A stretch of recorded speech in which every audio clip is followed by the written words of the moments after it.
Hello and welcome to the start of my professional YouTube career. I'm just kidding. No. So, this is just a silly little video about my methods for creating reference sheets. A little bit of a disclaimer. Of course, this is a video explaining my personal method. This is not the end-all be-all professional advice, and it shouldn't be taken as such, please. My methods, they might work for you, they might give you a little bit of knowledge, or they might not. And that's okay, because art and the methods used to create it are just as varied as the people doing the creating. So, basically, take everything I say here with a grain of salt. Okay? So, I'm going to give 3 points, 3 rules, 3 things to keep in mind. Things that I always have in the back of my head whenever I'm first designing. That noise was Mudpie crawling down from my bed. Hello, Mudpie. Okay, so the first point is information blocks. That is your name, your character info, your colors, your anything like that. Anything that is not some kind of visual thing, like figure or prop or accessory or whatever, they should generally not be larger than the focus of the ref sheet. This is because language takes up quite a bit of visual weight and will fight for focus. You know, humans as we are very driven by recognizing language visually. So that's why. An example is right here for Orca's ref. This is the largest bit of text that I have. Ignoring this is kind of just like caption type thing. But this right here, and I have made sure it is not wider than the widest point of her, or I guess like not the widest point, but it's not any wider than the main focus figure. And generally, your main focused figure will be your front-facing view. That is the one that everybody will look at first. Same thing here for the Magister, for his ref. This is quite a chunky thing, but it is not really any larger than this part of the main figure, which is kind of hard to be larger than this. If you're here for this one, this is a reference sheet that I'm currently working on, for my personal Sona. The text here is not any larger than the focus here. These are kind of secondary focuses. I'm kind of experimenting with these. I've never done something like this specifically before. I have done it a little bit on this one with this, but not nearly to the extent that I plan on taking these. Number 2 is to leave enough breathing room for your focal points to shine. That is also just a rule of graphic design. All of these things, like I forgot what they're called, but the rules of design and composition, all of that stuff, they are very important for this. Here you can see the breathing room is quite literally everywhere. This is also because it will be elaborated further in the third point, but there's a lot of blank space. I think this right here is the most like busy one, but that's because I wanted to do a little bit of a scene in the background. Here, so like this frame right here is extremely busy, but it is surrounded by blank space. It's kind of pushing it with this and this and all of this, but the immediate space is very blank. Same thing for this one. Over here, I don't really like this that much. I think I could do it a lot better. And like down here too, a little bit. But right here, since like this is our focus, especially because, hello Mudpie. Do you want to add your professional opinion? Thank you very much. Okay. This is kind of an intersection between this section in this section. So it kind of, there is a cross right here that just zeroes in right here. And to kind of add to that, there's this wallpaper background, which I've faded out right here to bring more focus here, because this is very blank, this is very detailed, so it stands out a little more. Same thing down here. This one is surrounded by all of this kind of blank space. This has blank space. This is kind of detailed, but it is still relatively detail-less compared to this. Same thing here. This is blank. Breathing room for this, because this is very detailed right here. So there's breathing room. This right here, there's blank space here, blank space all around. Even though this is kind of crossed over, there is still this big amount of blank space right here that balances this out. It's all about kind of keeping a balance that you like. And people's definition and preferences for balance varies. This is my personal, this is kind of like my sweet spot right here. I love how much space is in between these. So that's enough of that point. The next one, which this one is kind of what makes or breaks a reference sheet for me. Everything should add something about the character portrayed. And I mean this by their tastes or their personality, their vibe, everything like that. Something that tells you more than just what they look like. And the extent to which I can do this typically depends on how well I know the character, which is why I don't think I'll ever be able to do this type of reference sheet for a commission, because I will never know your character as much as I know mine, basically. I could definitely give it a shot, but it would be more of a challenge, that's for sure. I'll start with Orca for this one. Orca, she is a very... Her ref is very sterile and kind of emotionless, because that's how she is. She is an ex-convict veteran. Her time behind bars kind of stripped her of her personality, but there's still little bits and pieces here and there where she's still got it. It's just, you know, deep down. Like this, for instance, her posing here is very stiff, very powerful, she's like a brick, like a boulder. But she has the little playful head tilt with her mouth open a little bit, just to give you a little sprinkling, a little salt dust of her personality. Here she is, she's got that suede pose. She's got her weight resting on this one foot, and this one's kicked out a little bit. She's got this held up confidently. She is a woman, for lack of a better word. She still has a little bit of that personality. And right here, you would think that she is super hardcore rule follower. She does not play, she is no nonsense whatsoever, but I'm gonna zoom in a little bit for this one. She is here. Badasses never look at explosions. Cool guys don't look at explosions, however that quote goes, I'm not really sure. She's not looking at the explosion that she caused. She's changing the fuse coil. This is a spent one, this is a fresh one, this is a box of fresh ones, and you can see right here, it's radioactive. And she has it in her mouth. So that gives you a little bit more insight into her personality. Moving on to the Magister. It is extremely busy, and that is on purpose, because he himself is very busy. He runs the academy. And even within himself, he is very conflicted, very busy. Hello, Mud Pie.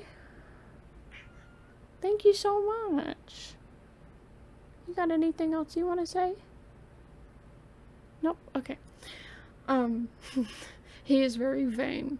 That's why, so this right here, this is an eye detail, but it is also a picture because he's very vain and he loves his eyes.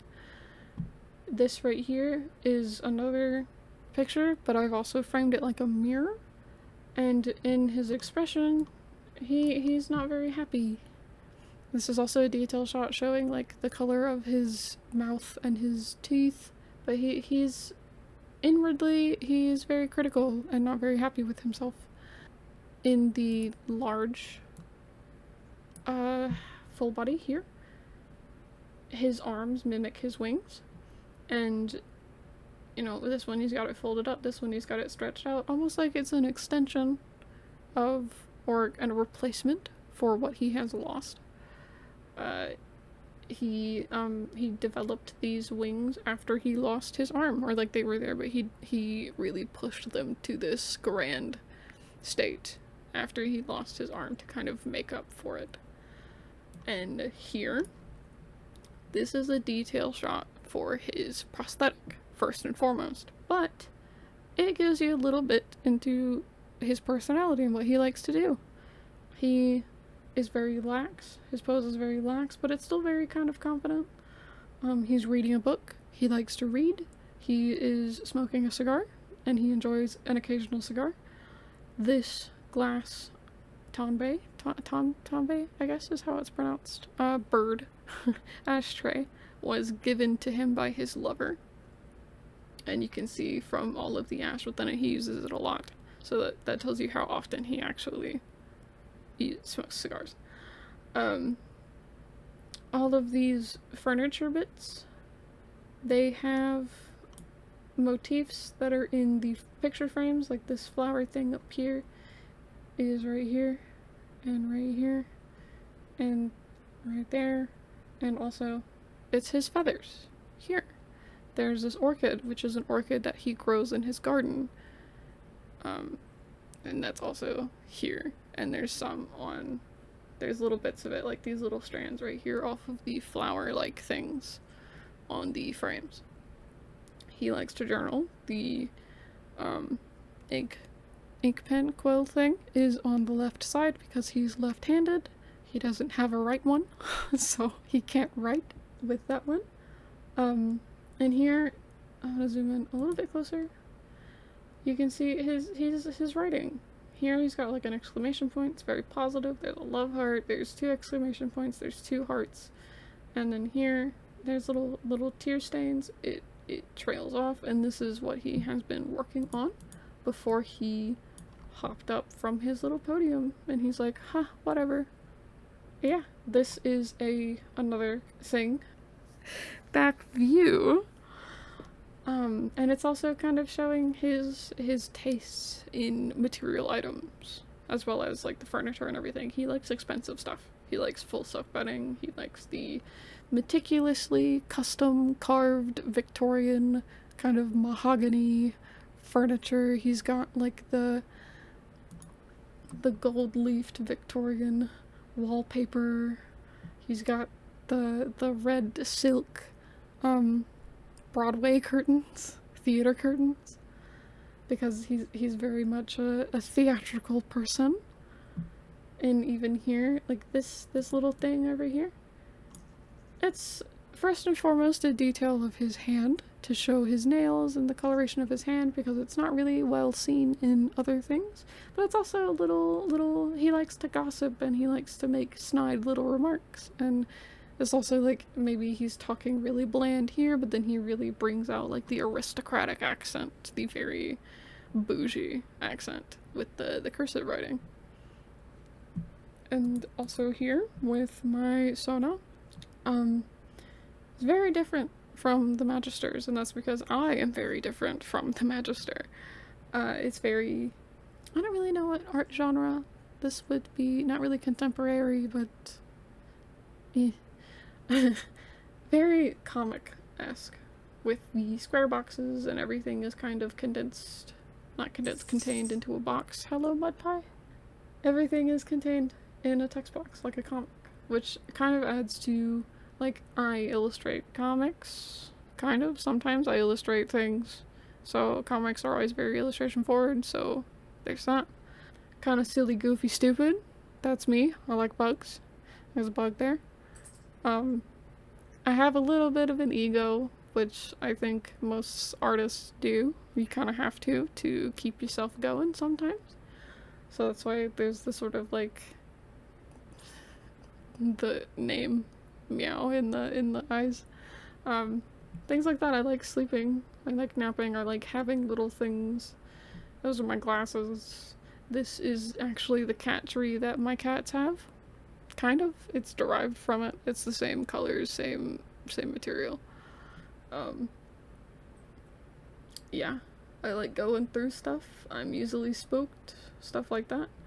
And again, talking about like the framing, I think I've said it before. Or maybe it was in a previous take. I can't remember. Hello, Magpie? Yeah? That's so wonderful. Yeah. Thank you for your input. It's appreciated. She's squinting at me. I can't remember what I was saying though. Oh, framing! The framing! This is my focus. This is the focus of the reference sheet. And because of the empty space and all of this, it's just like bam, right in the middle.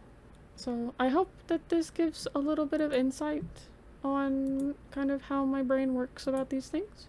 Editor's note. Something that I missed that I wanted to kind of touch on also was just the composition in general of the reference sheets. So with this one, you know, like I said with the framing, this is the main figure.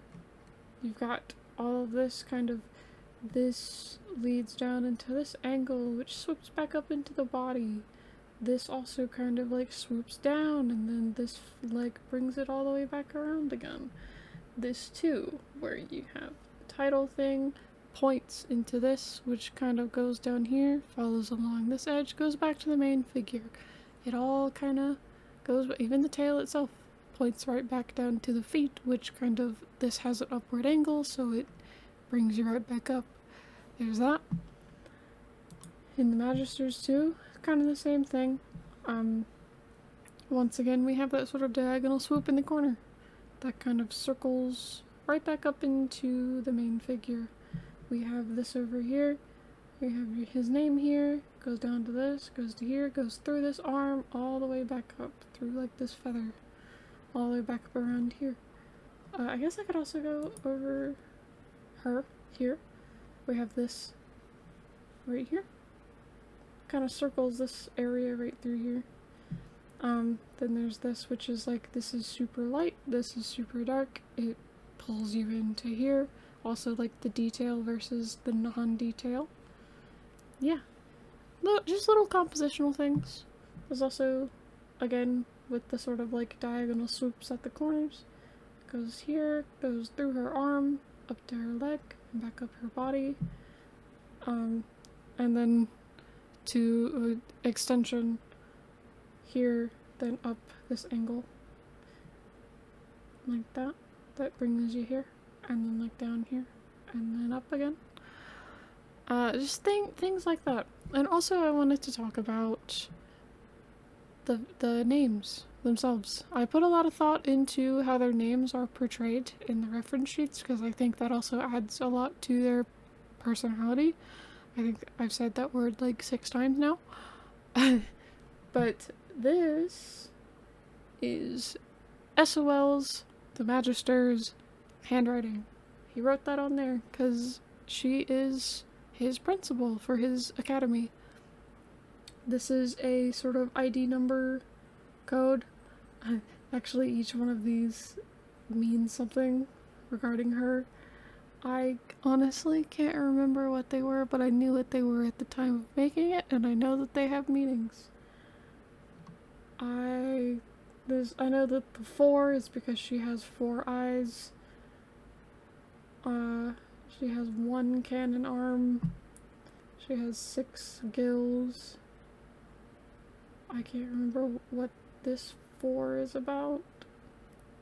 And then I can't remember what the 2 is about either. But they do mean something. I should have written it down. So, and then for the Magister, for his title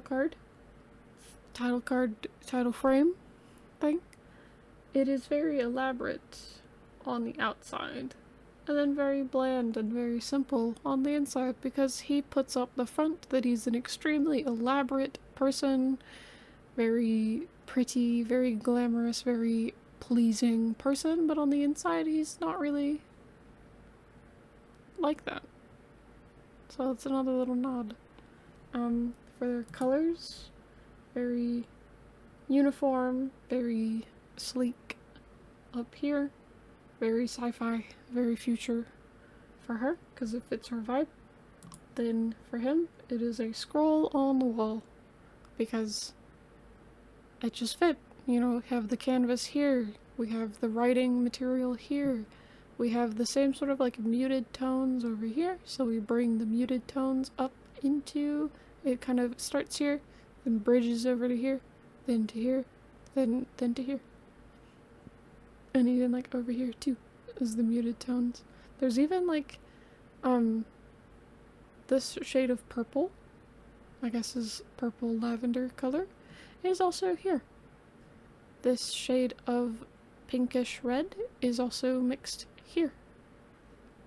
And in other places too, like there, all of that. So like there's little bits of everything everywhere. Same thing with Meow. Orange at the bottom, orange at the top, blue here.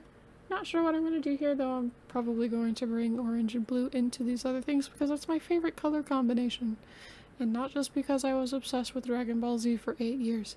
And now every time I see this color combination I think about Goku. But just little stuff like that, like this gray is this gray here. And like I said at the beginning, maybe it'll help you, maybe it won't, but thank you for tuning in, I guess. Since I'm going to be uploading this on YouTube, if there is any other questions, you can leave them in the comments of the video, or if I send this to you on Discord, you can just ask questions if you have them, and I will elaborate. Thanks. Bye. Mudpie says goodbye. You have anything else you want to say? Nothing? Not even one little thing? Okay. Well, Mudpie says goodbye.